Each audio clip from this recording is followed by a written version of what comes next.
గత వైసీపీ ప్రభుత్వంలో తిరుమల లడ్డు ప్రసాదంలో కల్తీ నెయ్యి వినియోగం దురదృష్టకరమని నియోజకవర్గ యువ నాయకులు మండలి వెంకట్రామ్ అన్నారు.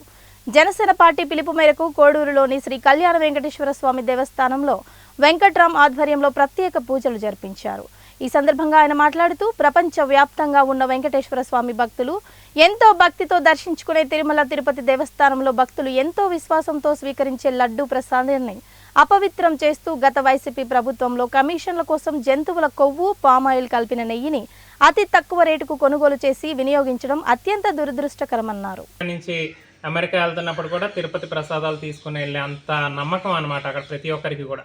అటువంటి ప్రసాదంలో కల్తీ నెయ్యి అంటే ఇప్పుడు ఇటీవల మనం చూసుకుంటే మనం టీవీలో ఆ నెయ్యిని చూసుకుంటే జంతువులు కొవ్వు కానీ అదేవిధంగా వేరే పామ్ ఆయిల్ కానీ అవన్నీ కూడా కలిసాయని చెప్పి ఈరోజు వారు చెప్తూ ఉంటే అంతకన్నా దురదృష్టకరం ఇంకోటి లేదు అసలు.